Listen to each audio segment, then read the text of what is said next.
Hola, buenos días.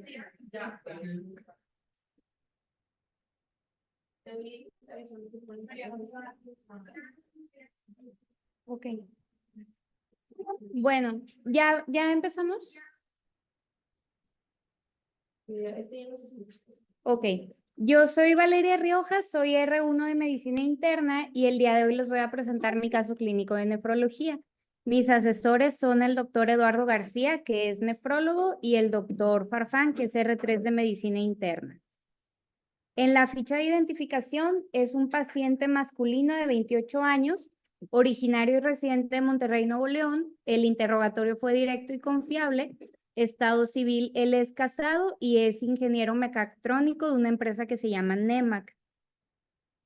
En los antecedentes heredofamiliares, tiene antecedente de una abuela materna fallecida por un infarto agudo al miocardio, no especifica edad. Tiene un abuelo materno vivo, aparentemente sano, desconocemos la edad. Un abuelo paterno finado por un accidente automovilístico, abuela paterna viva con diagnóstico de diabetes mellitus tipo 2, desconocemos edad y el paciente niega que la abuela tenga complicaciones. Madre viva con antecedente de litiasis renal, preguntamos un poco más sobre la composición o la etiología de esta litiasis y la desconocemos. Padre vivo, aparentemente sano, desconocemos la edad, y 2 hermanos aparentemente sanos. En los antecedentes personales no patológicos, pues es un paciente que habita en una casa propia, urbana, con materiales perdurables, acceso a todos los servicios, niega hacinamiento, refiere una alimentación balanceada, sin restricciones, con consumo de todos los grupos de alimentos, 2 a 3 comidas preparadas, la mayoría de ellas dentro de casa. Niega, bueno, en el momento donde nosotros lo interrogamos, pues nos refería que era sedentario, pero previamente a esto, él realizaba ejercicio aeróbico 60 minutos al día. Exposición a TV,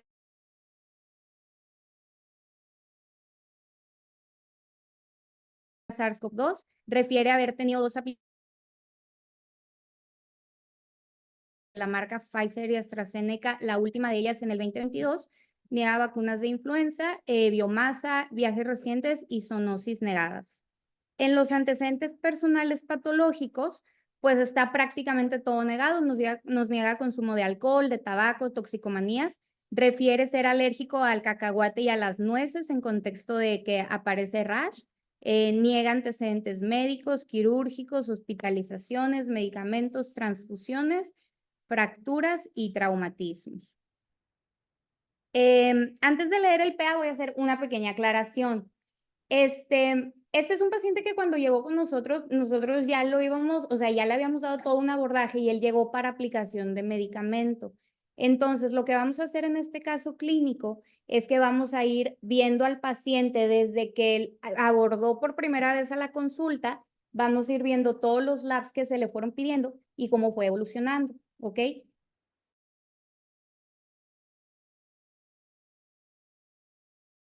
Inicia el padecimiento actual 5 meses previos al ingreso, historias superiores, caracterizado por odinofagia, tos seca persistente durante el día y la noche, no disneizante y alza térmica no cuantificada, sin predominio de horario.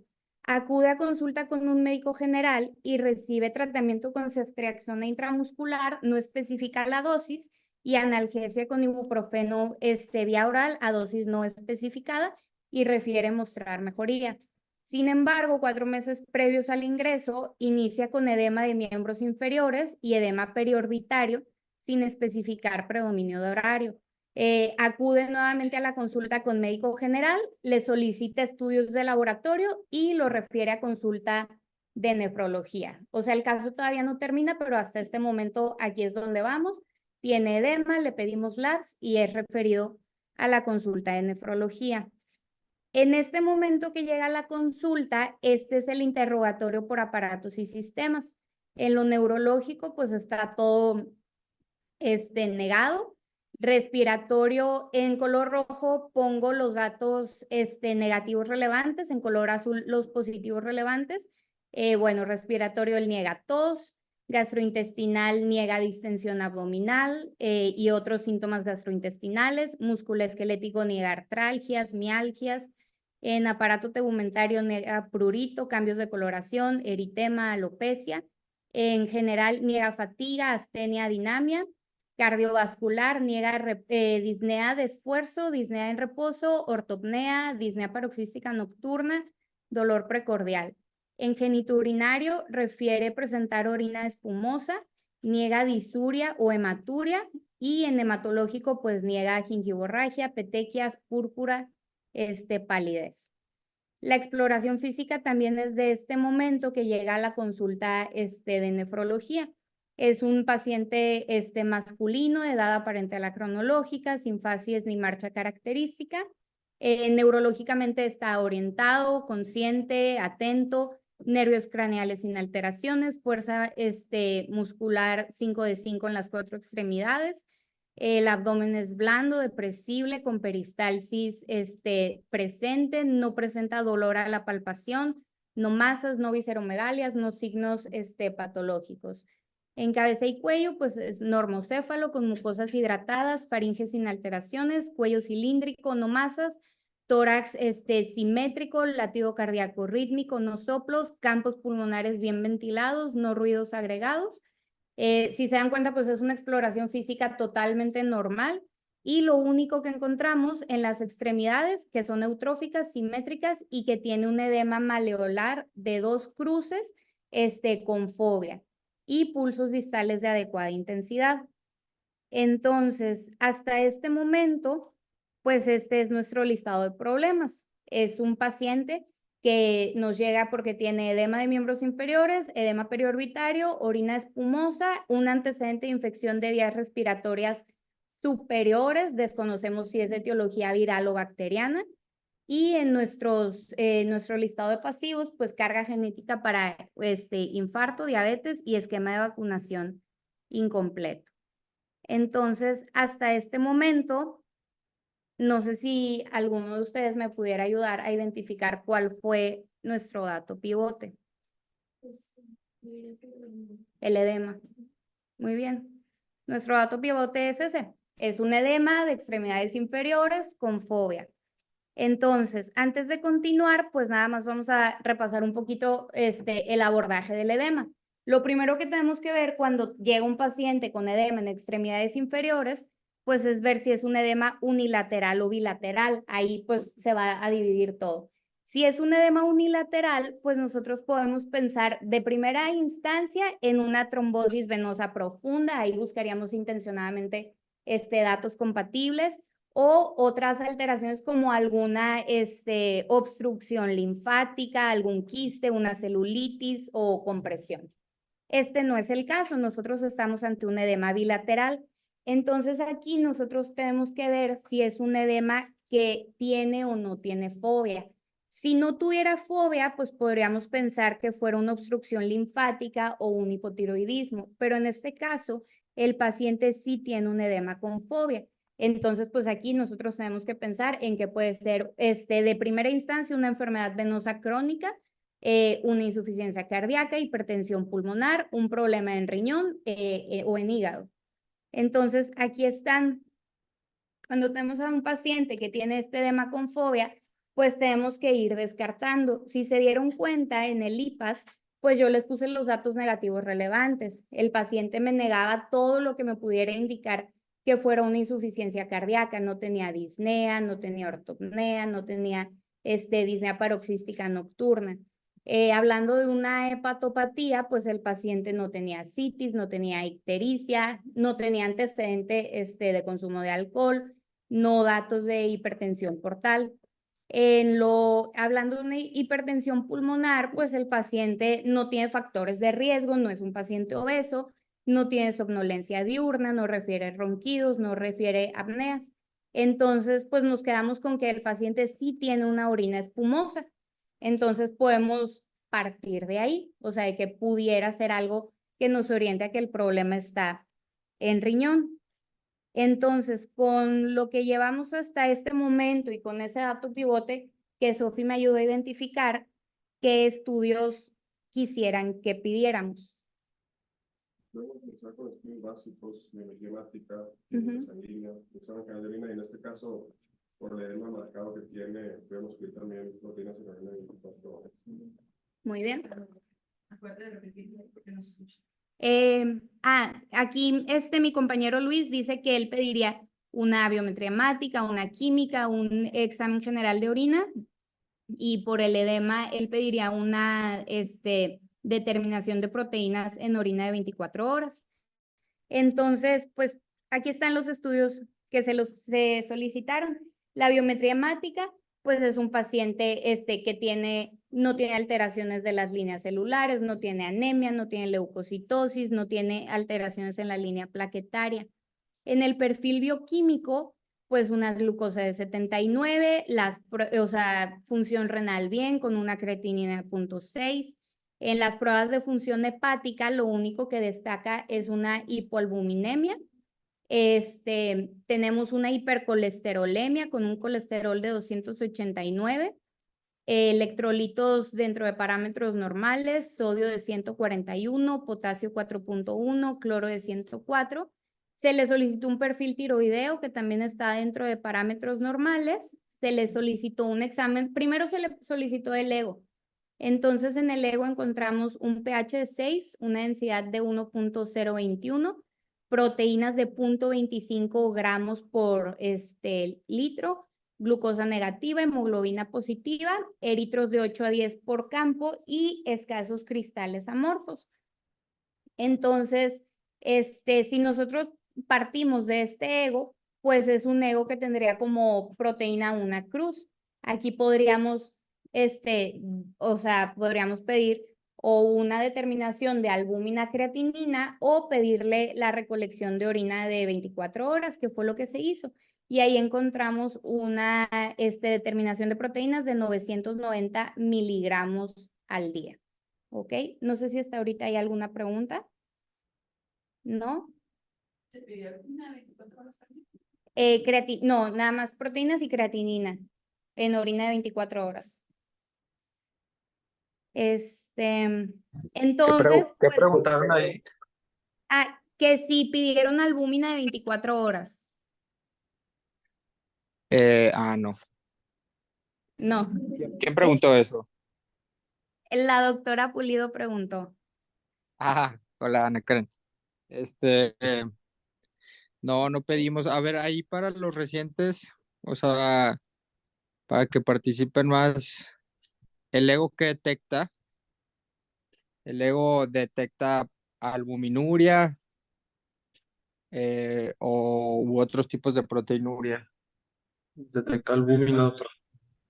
Ok. Entonces ahí digo, o sea, sugiere un poquito que podría haber predominio de albuminuria, pero sí es importante lo que dijo la doctora Pulido, ¿ok? O sea, siempre pidan proteinuria, albuminuria y creatinuria. Y a ver, con esos laboratorios, Luis fue el que pidió esos laboratorios, ¿no? Sí. A ver, ¿tú qué opinas, Luis? Entonces, Pues con las proteínas, o sea, todavía no tengo. No, pero por acá porque tengo mucho cable. Ahí viene Luis. sí.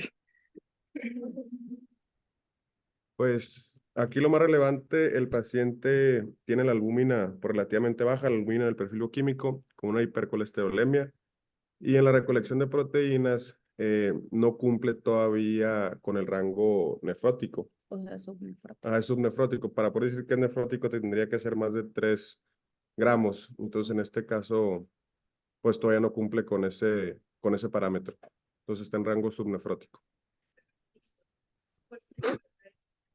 Ok. Y entonces, en base a ese rango subnefrótico, ¿qué piensas que puede tener? Bueno, o sea, lo que quiero que aprendan aquí es, antes de como saber la etiología, o sea, saber ya o sea, ustedes tienen que predecir qué es lo que está afectado. Entonces, acuérdense que, o sea, a grandes rasgos está el glomérulo y el túbulo intersticio. Entonces, creo que eso ya se los he dicho en algún momento. Bueno, en base a esos laboratorios, Luis, ¿tú crees que tiene afectación túbulo intersticial o solo es glomerular? O las dos. Aquí Sofi está participando y dice que Yo diría, o sea, cumple, o sea, sí, síndrome nefrótico, o sea, tiene polvominuria, perdón, las proteínas están en rango subnefrótico, pero igual, y lo de la hipercolesterolemia y el edema. Entonces, yo diría que es una glomerulopatía. Sofi dice que es glomerular. Ok. ¿Y alguien opina diferente? O sea, ¿alguien qué opina de los túbulos? ¿O cómo se pueden dar cuenta de eso? En el análisis había hemoglobina, de que por la ausencia de cilindros, sí. Dicen que por la ausencia de cilindros. Ok, o sea, puede ser una. O sea, lo que quiero que aprendan es, llega este paciente, eh, tienen esos laboratorios y las enfermedades pueden dañar el glomérulo, el túbulo intersticio o a nivel vascular intrarrenal. ¿Ok? O sea, y en base a eso ustedes pueden predecir un poquito qué enfermedades se están manifestando. Entonces, algo sencillo para ver la función tubular es el ego. ¿Ok? O sea, acuérdense que el ego sirve para concentrar la orina o diluirla, para acidificar la orina o alcalinizar la orina. Y pues también puede haber, como dicen ahí, cilindros, células, etcétera. Entonces, en el ego, ustedes se pueden dar cuenta que, por ejemplo, la densidad es de 1.021, o sea, esa osmolaridad urinaria está arriba de 700, o sea, sí está concentrando la orina, esos túbulos. Digo, el pH no está tan alto, no hay glucosuria, entonces parecería un poquito que esos túbulos están preservados, o sea, no es una enfermedad que está afectando el túbulo intersticio, ¿ok? Y como dijo Luis, pues tienes proteinuria franca, que parece que, bueno, no parece, el predominio es albúmina porque tienes hipoalbuminemia, porque tu ego salió positivo, entonces, pues parecería que lo único afectado es el glomérulo. ¿Hasta ahí tienen alguna duda? Dicen que no. No. No, Ok. todo bien. Bueno, entonces, Luis, ¿cuál es el síndrome glomerular que crees que tiene el paciente?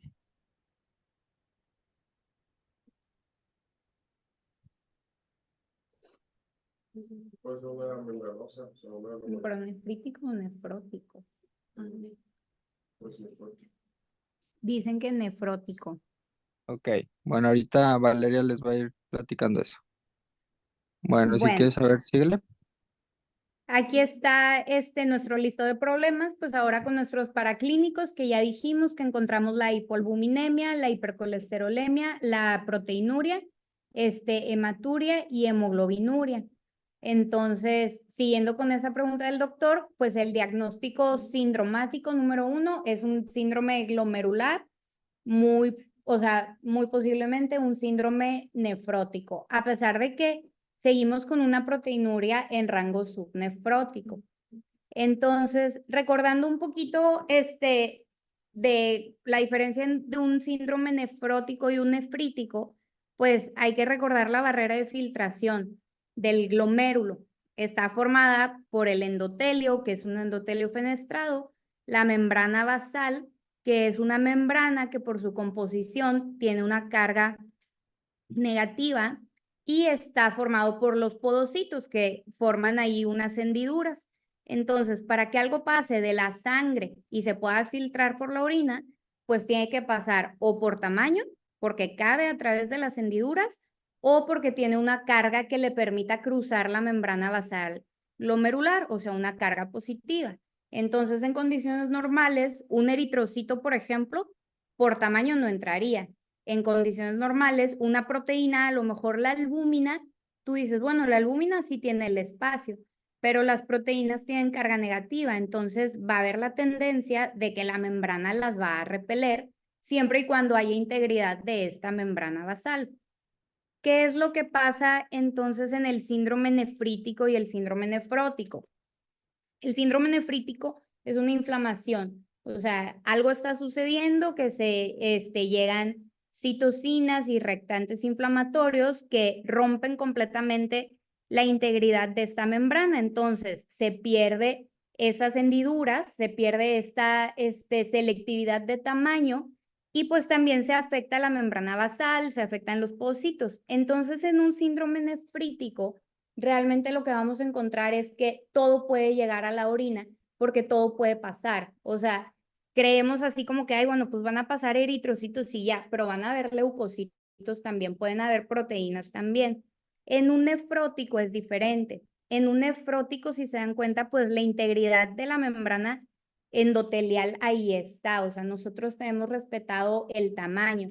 El problema suele ser o a nivel de los podocitos, que se pierdan esos procesos y se abran las hendiduras y cosas que antes no cabían por ahí, ahora sí quepan, o que haya algo que está cambiando las cargas de la membrana basal glomerular, que ya no sea tan negativa y que ahora las proteínas pues puedan pasar con mayor facilidad. Y la proteína que casi siempre va a estar pasando en un nefrótico suele ser la albúmina. Entonces, por eso vamos a encontrar la hipoalbuminemia. Entonces, siguiendo con esto, pues nada más, los síndromes glomerulares, como dijimos, pueden estar asociados a hematuria o pueden estar asociados a proteinuria. Aquí hay una imagen donde, pues, volvemos a ver eso que dije. No es lo mismo un nefrítico donde hay una disrupción de esta membrana basal y pues todo se está saliendo a los túbulos urinarios, a un nefrótico donde no hay como tal una pérdida de la estructura, sino un daño a nivel o de podocitos o de membrana basal. Los síndromes asociados a proteinuria, pues el síndrome así más florido que vamos a encontrar es el nefrótico, pero también podemos encontrar una proteinuria en rango nefrótico sin que se presente el síndrome completo o una proteinuria subnefrótica. Ahorita pues ya vamos a dejar de lado todo lo que sea nefrítico porque estamos de este lado. Entonces, rápidamente, los síndromes glomerulares, aquí están las diferencias. En el nefrítico vamos a encontrar la proteinuria, no tan abundante como en el nefrótico, la hematuria, los cilindros eritrocitarios, edema, oliguria, hipertensión e incluso piuria, porque todo se está jugando ahí a la orina.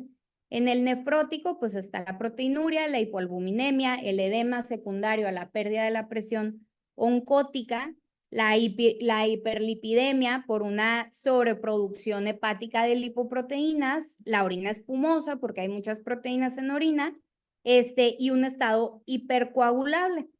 ¿Alguien sabe por qué aparece este estado hipercoagulable? Por la misma pérdida de proteínas, ¿Pero cuál? se van a perder los factores anticoagulantes. ¿Cuál? Antitrombina 3. Proteínas C. Antitrombina. Es principalmente por la pérdida de la antitrombina 3. Entonces, ahorita vamos a hablar un poco más de esto. Ahora, al abordar a los síndromes glomerulares, ya dijimos que el nefrítico lo vamos a dejar de lado, va a haber o con complemento bajo o con complemento normal. Nos vamos a enfocar en el nefrótico. El síndrome nefrótico, o sea, tenemos causas primarias y tenemos causas secundarias. Entonces, cada nefropatía, por así decirlo, primaria, puede estar asociada a una nefropatía secundaria.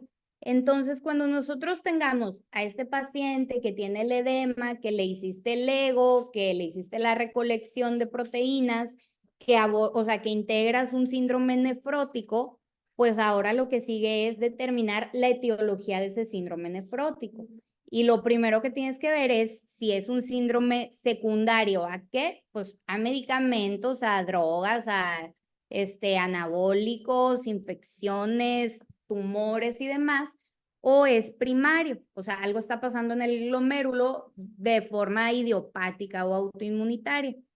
Entonces, hasta este momento, Pues nosotros solo sabemos que nuestro paciente tiene un síndrome nefrótico con una proteinuria ahí subnefrótica. ¿Cómo podemos abordar la proteinuria? Pues primero ver si es A una ver, si proteinuria. quieres, espérame ahí poquito, Valeria. Ujú. Regrésale a la otra. Ujú. No, a, Ahí, a la diapo previa. ahí, Otra. esta. Esa. O sea, nada más recuerden ahí, híjole, ahí te voy a corregir un poquito. O sea, el síndrome glomerular del paciente en este momento es una proteinuria subnefrótica, ¿ok? O sea, lo que les dijo Valeria es, cuando ustedes tengan, o sea, estos pacientes que también llegan al metropolitano y ya les han llegado varios, o sea, ustedes tienen que, primer pregunta es, o sea, ¿qué compartimento está afectado? ¿El glomérulo, el túbulo intersticio, vascular, o los tres, o dos, etcétera? Y en base a eso, tienen que, o bueno, en este caso ya determinaron que lo que está afectado es el glomérulo. Entonces tienen que definir qué síndrome glomerular tiene. O sea, si lo que predomina es hematuria o lo que predomina es proteinuria. En este caso ya vimos que lo que predomina es proteinuria, ¿ok? Entonces ahí les puso Valeria esos tres, digamos que los tres ejemplos característicos, ¿ok? O sea, este paciente hasta este momento pues tiene una proteinuria subnefrótica, ¿ok? ¿Por qué? Porque tiene 1 gramo al día de proteinuria, pero no tiene, o sea, sí cumple con la mayoría de las características, aunque falta uno que otro detallito, ¿ok? Digo, ahí está un poquito como confuso por o sea, por cómo llegó el paciente y al final cómo lo vamos a ver, pero siempre hagan esa como, eh, o sea, ese ejercicio. ¿Eh? Y bueno, síguele si quieres. Chicos, ¿tenían eritrocitos en el ego? ¿Perdón? Sí, sí Tenía tenía de 8 12. a 12. ¿Y esos eritrocitos que le abordaron? ¿O qué piensan de esos eritrocitos?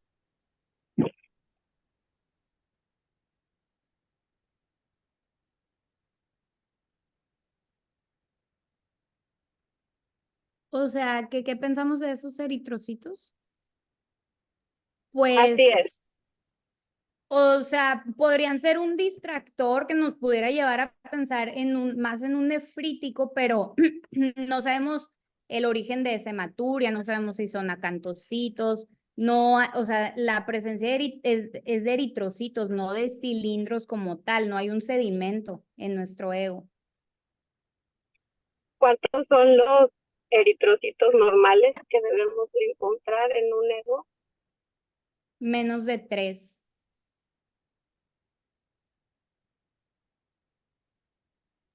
Y entonces, ¿qué es lo que qué es lo que le harían ustedes como residentes para ver que esos eritrocitos no son de origen glomerular?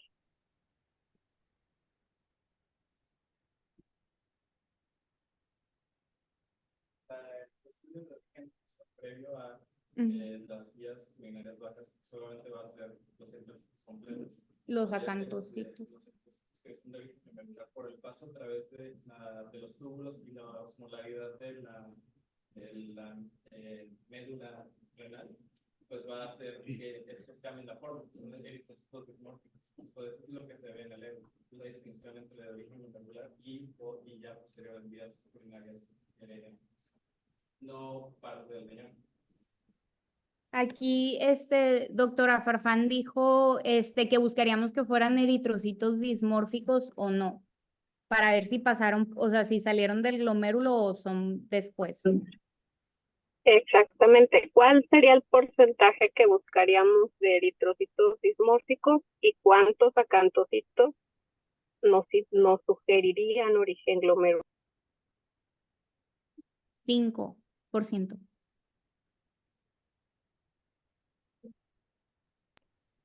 No, 5% alguien. o de acantocitos.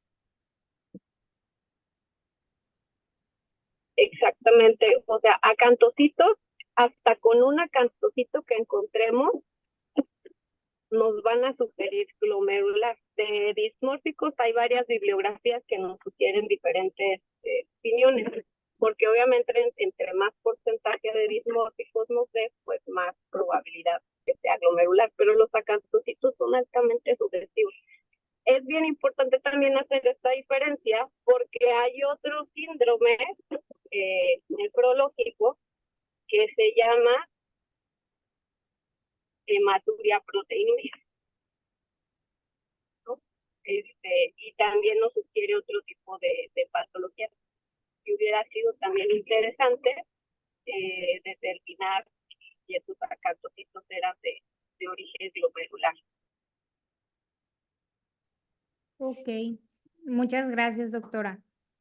O sea, ahí lo que les dice la doctora, o sea, es muy importante porque si se fijan, o sea, ningún paciente les va a llegar como un nefrótico franco puro, o bueno, sí puede pasar, ¿verdad? Pero, o un nefrítico franco puro, o sea, generalmente hay una mezcla, ¿ok?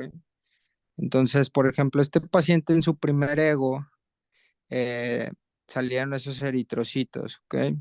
Entonces, que los pueden confundir y pues sí, como dice la doctora, están obligados a hacer un seguimiento y evaluar si hay eritrocitos dismórficos, acantocitos o cilindros eritrocitarios, ¿ok?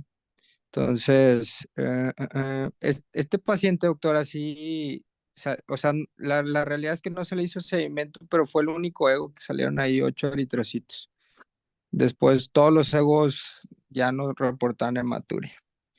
Pero sin duda es importante o sea, ese punto, ¿ok? O sea, nunca les van a llegar pacientes como, o sea, siempre van a tener distractores ahí y tienen que evaluar eso.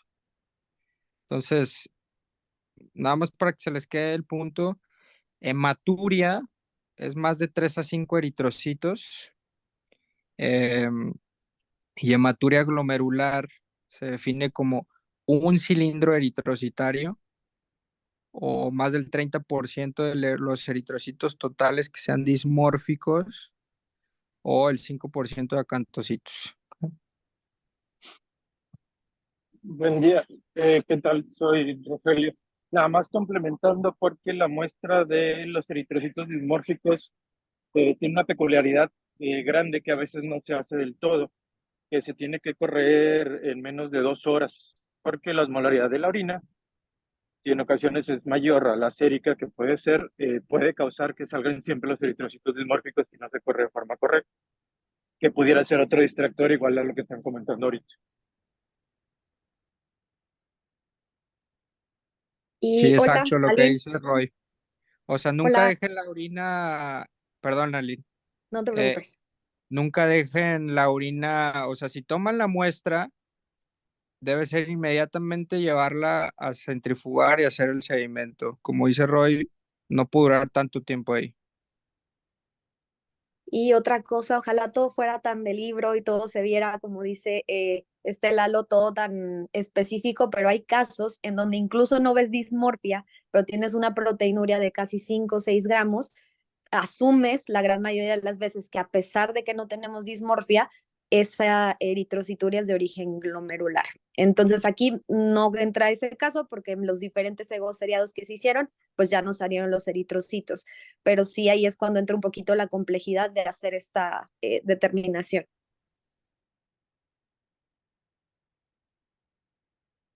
Ok, muchas gracias a todos por sus aportaciones. No sé si hay algo más. Bueno, aquí nada más lo que dijo el doctor Eduardo, pues tenemos que abordar la proteinuria, determinar si es de origen glomerular o tubular, definir si es una proteinuria transitoria o es una proteinuria persistente. En este caso, pues estamos de este lado, es una proteinuria glomerular, entonces ahí podemos ir a ver el sedimento. Cuando hay sedimento, pues significa que van a haber cilindros leucocitarios y eritrocitarios y podríamos estar pensando más en una inflamación, en un nefrítico. Cuando no encontramos este sedimento, pues nos podríamos orientar más hacia el lado de un nefrótico y ahí están ya las causas o las principales causas de nefrótico que habíamos visto, recordando que hay primarias y secundarias. Entonces, bueno, Perdón, nos vale, llega- ojo, nada más, perdóname, ahí el sedimento es el ejercicio de ir a ver o sea, lo que queda de la orina.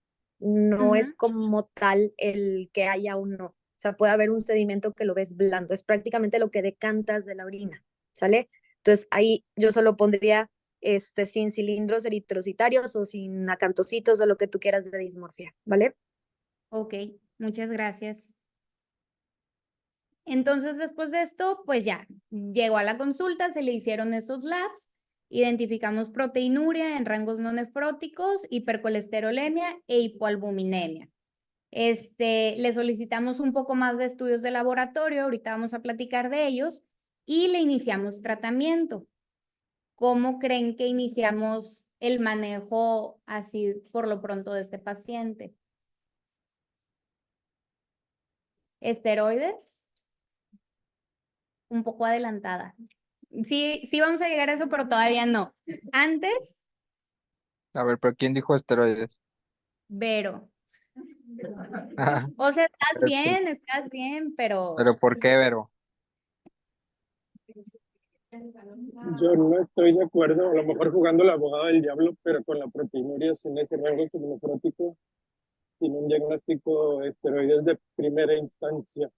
Igual, les digo, jugándole al abogado del diablo, no sé si Vero pudiera contrarrestar esa respuesta. Ay, yo estoy de acuerdo contigo, Roy, o sea, no esteroide. Sí, no, Pero yo ¿por sé qué? que tú no ahorita, pero para ellos es que luego los Sí, residentes creen que todos les damos esteroides y ya. no, sí, no. A ver, Vero, o sea, no pasa nada, ¿verdad? Nada más, o sea, es como saber como el pensamiento y pues irlo modificando, para eso es este caso. Pues no, primero me gustaría ver una biopsia antes de tomar esa decisión, ¿verdad? Pero pensando nada como glomerulopatía membranosa. Ok.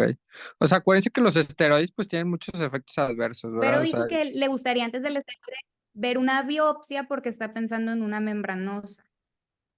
ok. Bueno. Bueno, sí que sí lee tú, vale. Ujú. Proteinuria sería un directa o una Ujú. medicamento que pueden utilizar en Exactamente. Aquí Andrés nos dice que abordaría primero la proteinuria. Aquí nosotros todavía no tenemos la etiología. Entonces, tenemos un paciente que tiene edema, que tiene proteinuria, que pudiera tener ahí algún factor para hipercoagulabilidad. Entonces, vamos a empezar con medidas generales, como bien dijiste. Vamos a manejar el edema con una restricción de sodio de menos de 2 gramos por día. Podemos hacer una restricción de líquidos, menos de 1.5 litros por día.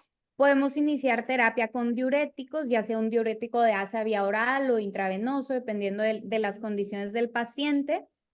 Para manejar la proteinuria, un IECA o un ARA2, recordando que lo que van a hacer es, o sea, la medida antiproteinúrica de estos medicamentos es que al hacer una constricción de la arteriola eferente, va a haber un aumento de la presión intraglomerular y entonces vamos a disminuir esa proteinuria.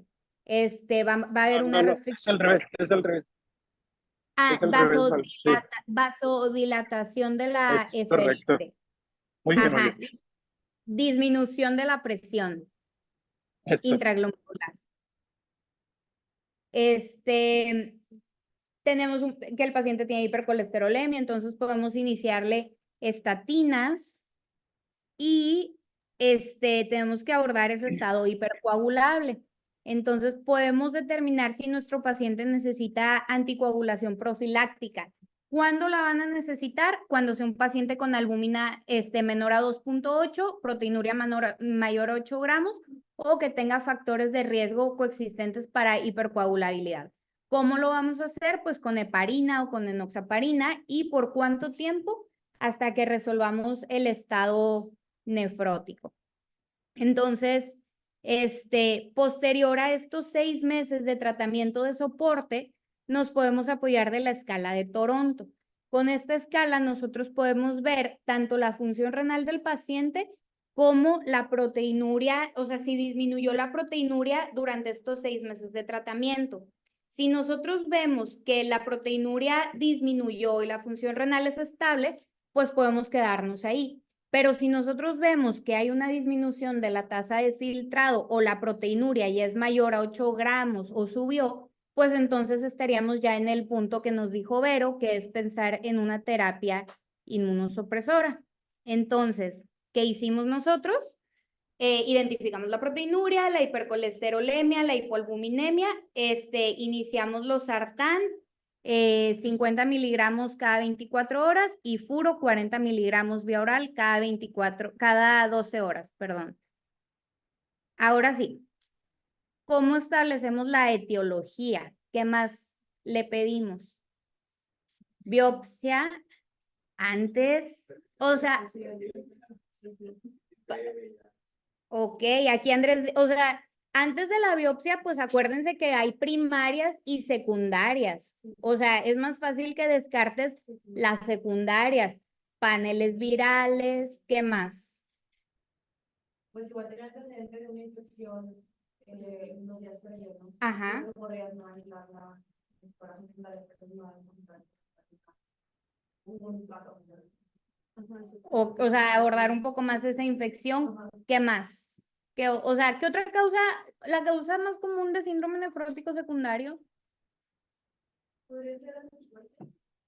Eso es cuando piensas más en un primario, o sea, sí se van a llegar a pedir, pero diabetes, o sea, una nefropatía diabética, por ejemplo. Aquí está. O sea, si nosotros nos vamos a ver las causas de nefrótico, pues vamos a ver que más del 50 y tantos % sí va a ser primaria por un anticuerpo que es el antiplado CR, pero un porcentaje importante entre el 30 y 40 va a ser secundario. Entonces, ¿qué podemos hacer? Pues hacerle todo un panel de anticuerpos, serología, descartar que no haya consumo de medicamentos y demás. Para resumir esto, pues intenté así ponerlo. Integramos el diagnóstico con la albúmina, el perfil de lípidos, el ego y el sedimento. Determinamos la proteinuria en orina 24 horas. Descartamos causas secundarias, hepatitis, VIH, el perfil inmunológico, complemento. Podemos incluso descartar neoplasias, podemos pedir un Doppler.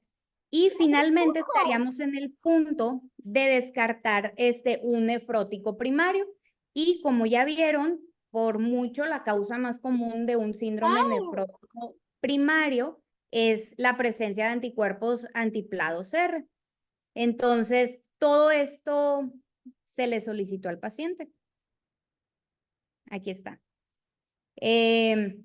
Voy a decir ya nada más lo relevante. Se le solicitó, por ejemplo, una hemoglobina glucosilada que no cumple así para ser una diabetes, pero sí está elevada, sí podría haber ahí una intolerancia a los carbohidratos. Tenemos otra vez en el perfil bioquímico la hipoalbuminemia, la hipercolesterolemia.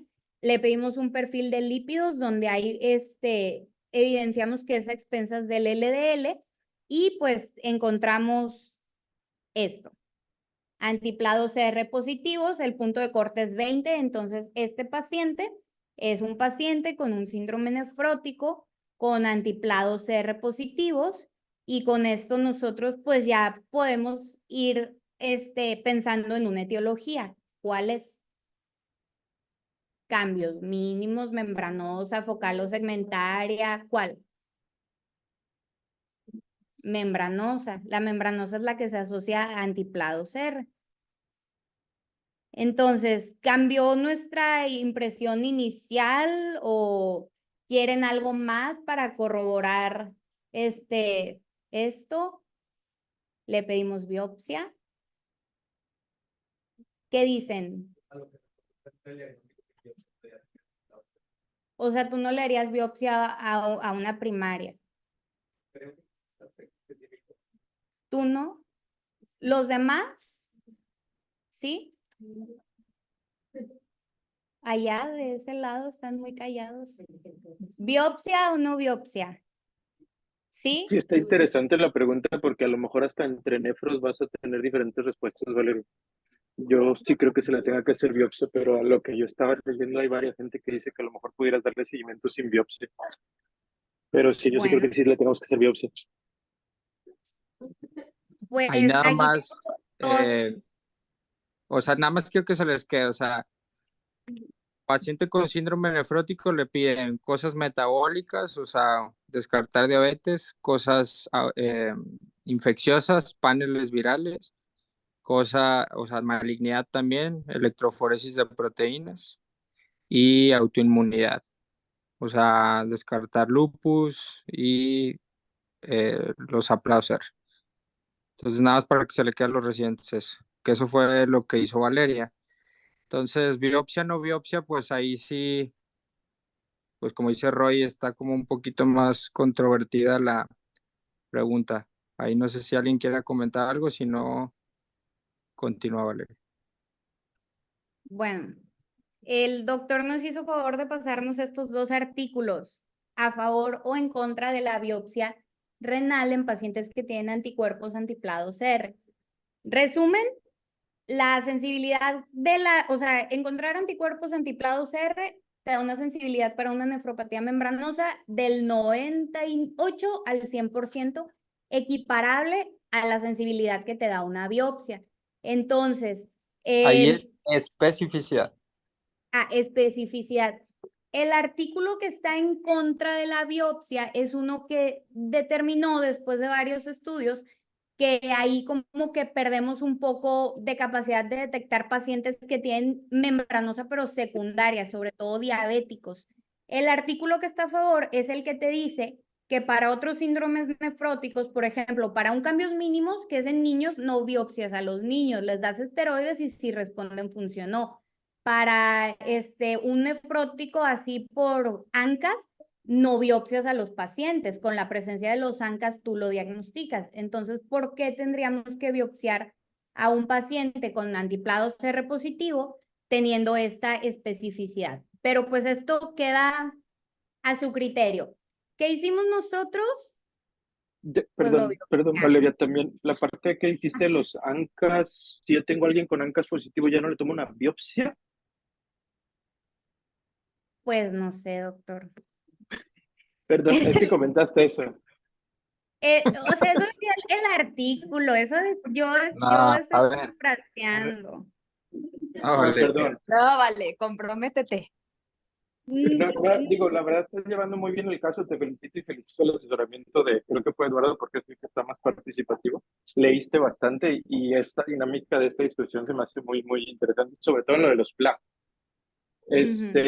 Pero nada más, lo de los ANCAS, sí biopsiamos a los ANCAS. A menos que ahorita me corrijan Lalo, Aline y Lupita. No, no, ¿cómo crees tú corregir? No, Sí, no, pues tienes razón, Rey. O sea, ahí sí, lo que no, quiere decir Valeria para los residentes es, o sea, como los áplados R son muy específicos, o sea, del 98%, algunos tienen la propuesta de no hacer biopsia renal porque son muy específicos, pero la condición siempre va a ser descartar causas secundarias, o sea, el abordaje siempre se tiene que hacer, o sea, tienes que, lo que ya dije, o sea, pedir hemoglobina glucosilada, pedir hepatitis B, pedir hepatitis B, C, pedir descartar cosas autoinmunes. Si todo te sale negativo, también screenings para malignidad, podrías considerar no hacer una biopsia, pero también eso, pues, como dice Roy, pues, como que hay posturas, ¿verdad? Pero no, obviamente si te sale ANCAS, o sea, ANAS en títulos altos, o sea, sugestivo otra cosa, tienes que biopsiarlo. ¿Eh? Ahí sí estás obligado. ¿Eh? Ok. Bueno, ahí. gracias, Eduardo. Y Solo muy buena ahí, pregunta. Ajá. chico, solo Para la especificando biopsia. esto, lo que dice ese artículo sobre los ANCAS es que inicias tratamiento sin esperar resultados de la biopsia y después lo biopsias.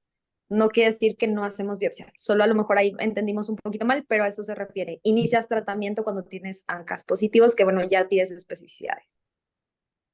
Ok, Y la otra Yo gracias. tengo una ventaja de pregunta. perdón, la Hola. otra ventaja de la biopsia, nada más eso, es también ver si hay algún tipo de daño crónico.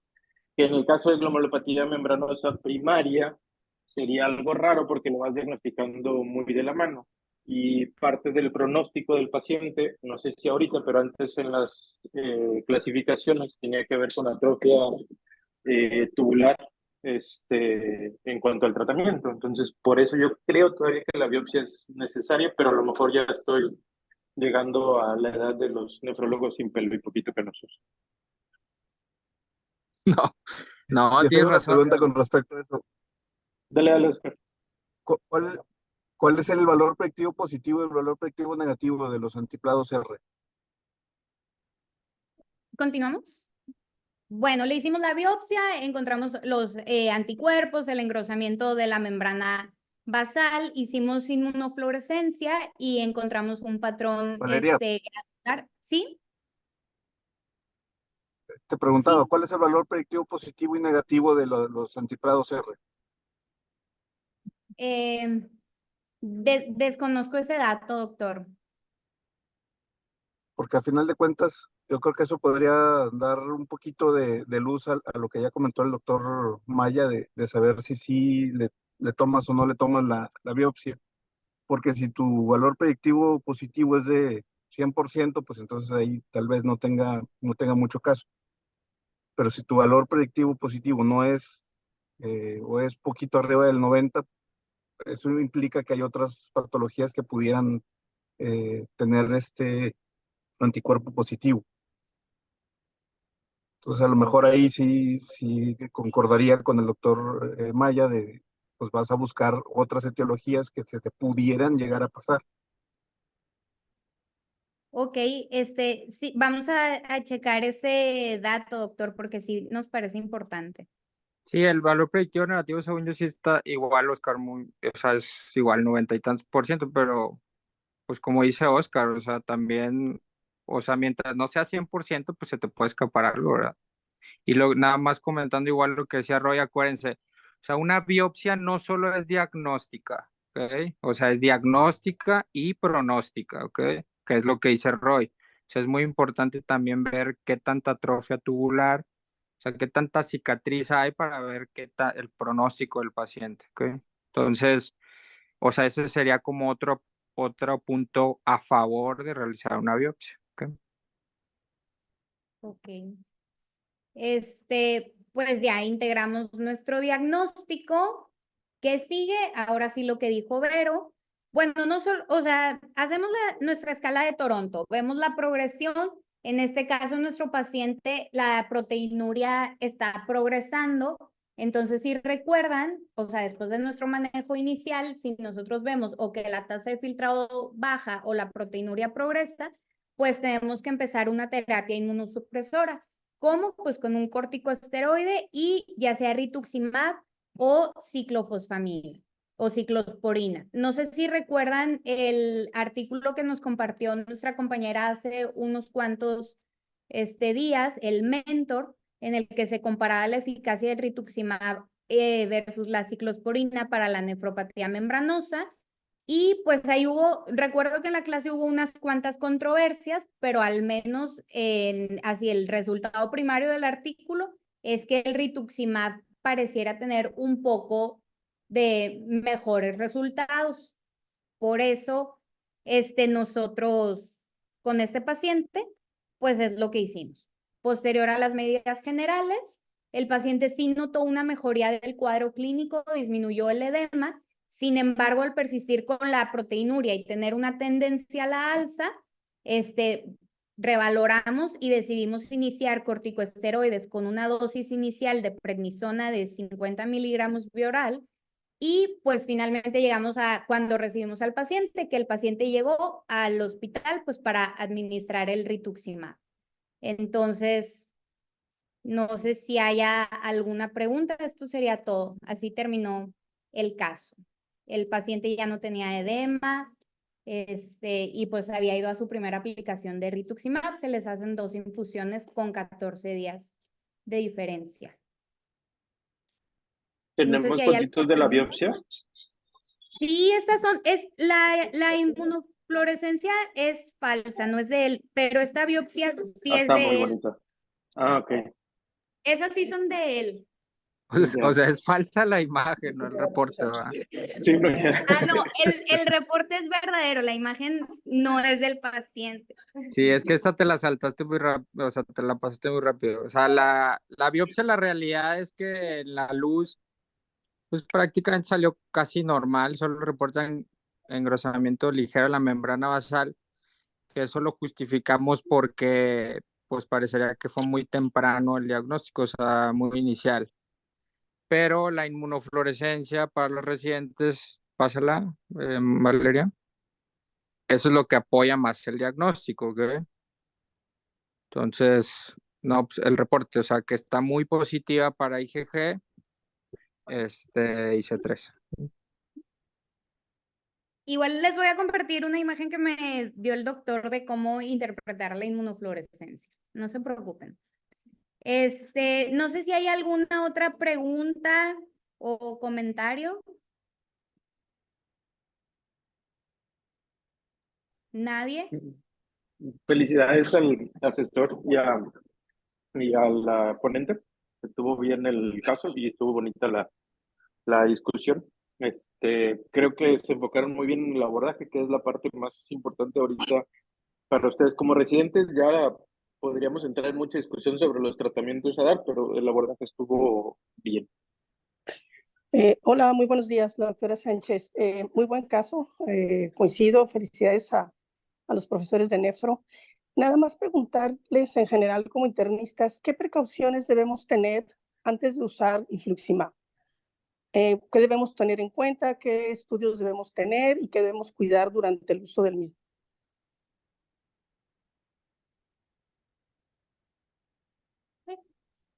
Infecciones activas, están diciendo mis compañeros, doctora. Tuberculosis. ¿Y qué debiéramos tener entonces como estudios en él, como precaución? Los nefrólogos lo hacen en forma, creo que rutinaria o frecuente, no sé, la verdad desconozco, pero sé que efectivamente como ustedes debemos tener precaución de que no se desarrollen durante el uso, pero previas, ¿hay alguna situación que debiéramos tomar en cuenta?